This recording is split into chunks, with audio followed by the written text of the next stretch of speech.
Bismillahirrahmanirrahim. Assalamualaikum warahmatullahi wabarakatuh. Pemirsa yang budiman, selamat datang di kajian Kristologi bersama saya, Sanihu Munir. Kali ini saya akan membahas tuduhan Dr. Deki Gadas terhadap saya dan saudara-saudara muslim yang katanya mengklaim diri sebagai Kristolog. Dengarkan pernyataannya. Saya memperhatikan satu fenomena menarik di kalangan para apologet muslim. Di mana-mana mereka ramai-ramai mengklaim diri dan menyebut diri Kristolog. Sanihu Munir, Insan Moko Ginta, Masyud memasang gelar Kristolog di depan nama mereka untuk memberikan kredensi kepada apa yang mereka katakan mengenai Kristus atau mengenai Yesus di dalam teologi Kristen. Pemirsa, Saudara Deki Gadas ini nampaknya ada kelainan dalam memahami tulisan yang dia baca. Saya sedih karena ini dilakukan oleh seorang yang terpelajar bergelar doktor. Akibatnya, dia melakukan kekeliruan dan tuduhan palsu. Contohnya adalah tuduhannya terhadap diri saya. Dia mengutip cover video berjudul Kristolog Dr. Sanihu Munir. Sanihu Munir, Insan Moko Ginta, Masyud memasang gelar Kristolog di depan nama mereka yang diunggah oleh Al Islam Channel. Lalu dia menuduh saya mengklaim diri dan menyebut diri Kristolog. Saudara Deki, buka matamu lebar-lebar. Siapa yang mengunggah video ini? Al Islam Channel. Siapa yang mengatakan Dr. Sanihu Munir Kristolog? Al Islam Channel. Kalau saudara membuka channel saya, Anda akan menemukan pada pembukaan, "Selamat datang di kajian Kristologi bersama saya, Sanihu Munir." Begitu. Saya tidak pernah mengklaim dan menyebut diri saya Kristolog pada cover yang Anda pajang. Sanihu Munir, Insan Moko Ginta, Masyud memasang gelar Kristolog di depan nama mereka. Anda benar-benar ngawur dan telah mencemarkan nama baik saya dengan tuduhan palsu. Pemirsa, mari kita dengarkan penjelasannya tentang Kristolog. Berikut ini syarat akademik. Nah, untuk mengklaim diri seorang yang pakar, ahli dalam bidang kristologi, paling tidak ada beberapa syarat sederhana, syarat basic yang harus saudara penuhi. Pertama, saudara harus punya pendidikan formal dalam bidang teologi Kristen. Itu paling basic. Yang kedua, saudara harus melakukan riset kesarjanaan, spesifikasi riset kesarjanaan. Saudara, itu dilakukan di dalam bidang kristologi. Itu yang kedua.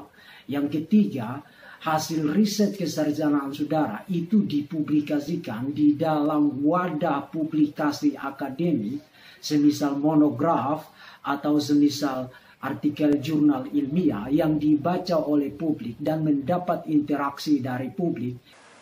Lalu, syarat teologis.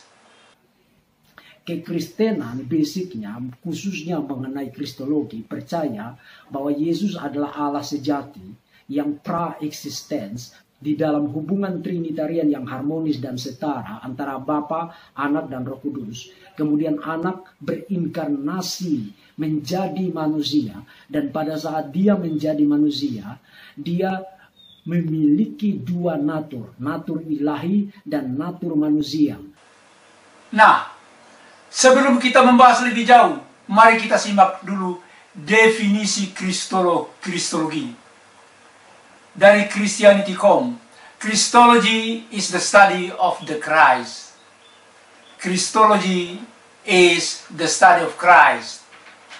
Yang berikut dari Merriam-Webster Dictionary, Christology is the theological interpretation of person and work of Christ. Jadi, kesimpulannya, Kristologi adalah ilmu tentang Kristus. Pemirsa, kalau apa yang disebut Kristolog adalah sebagaimana persyaratan akademik dan persyaratan teologis yang dilakukan yang diajukan oleh saudara Deki Gadas, maka menurut saya kristolog atau dalam hal ini kristolog penyesat adalah pembawa ajaran sesat tentang Yesus sebagai Kristus, Tuhan penyembah berhala yang diajarkan oleh Paulus dan gereja. Pemirsa, tapi anehnya, mengapa umat Islam menyebut saya kristolog?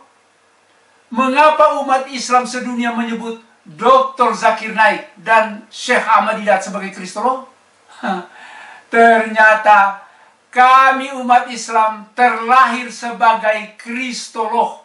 Dalam hal ini kristolog pencerah, bukan penyesat, yang mengoreksi para kristolog penyesat seperti Deki Gadas dan lain-lain, yang mengajarkan kesesatan dan kepalsuan ajaran tentang Yesus sebagai Kristus, Tuhan penyembah berhala yang diajarkan Paulus dan gereja. Pemirsa, dari mana umat Islam mengambil definisi atau pandangan tentang kristolog ini? Dari Al-Quran. Mengapa? Karena Al-Quran adalah kitab kristologi pertama yang terbesar dan komprehensif di dunia. Nah, sehebat apa Al-Quran membahas kristologi? Al-Quran membahas kristologi penyesat dari halaman pertama sampai halaman terakhir. Dari surah Al-Fatihah di halaman pertama sampai surah Al-Ikhlas di halaman terakhir. Nah, lalu bagaimana definisi kristologi berdasarkan Al-Quran? Berdasarkan isi kajian kristologi dalam Al-Quran, saya menyimpulkan secara sederhana sebagai berikut. Kristologi adalah ilmu tentang kepalsuan dan kesesatan ajaran tentang Nabi Isa alaihissalam atau Yesus yang dikristuskan sebagai Tuhan penyembah berhala. Berdasarkan definisi di atas, maka setiap individu muslim yang mengaji dan memahami Al-Quran adalah da'i atau kristolog. Maka saya adalah da'i atau kristolog. Ustaz Insan Mokoginta adalah da'i atau kristolog.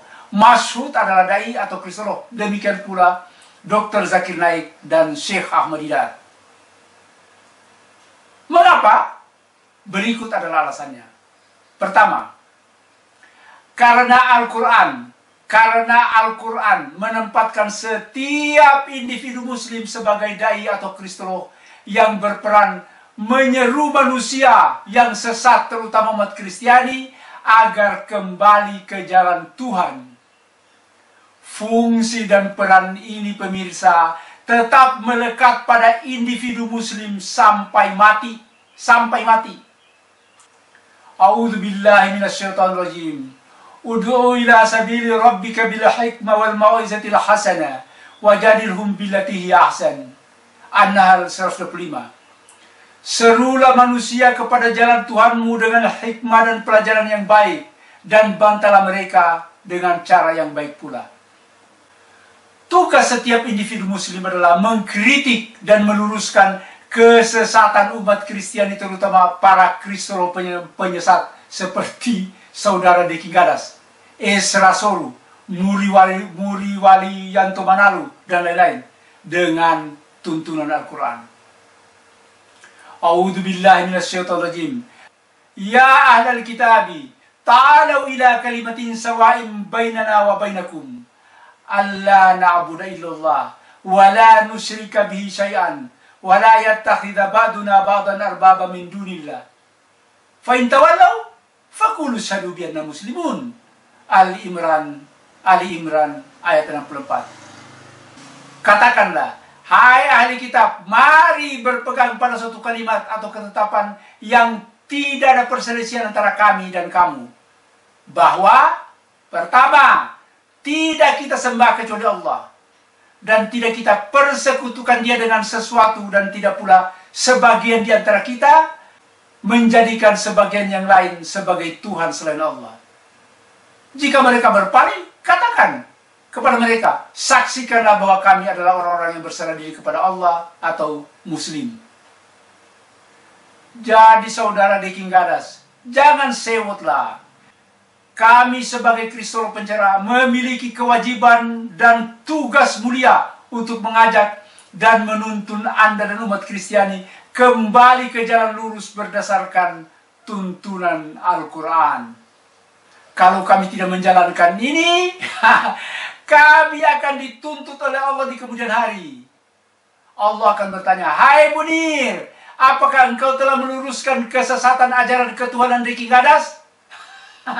Makanya saudara Deki, sebelum saya diinterogasi Allah, saya akan mengajak Anda segera bertobat untuk hanya menyembah Allah, Tuhan yang disembah, Nabi dan Tuhan Guru Yesus. Saudara Deki Gadas, tahukah Anda mengapa Allah mewahyukan Al-Quran kepada Nabi Muhammad SAW untuk seluruh umat manusia?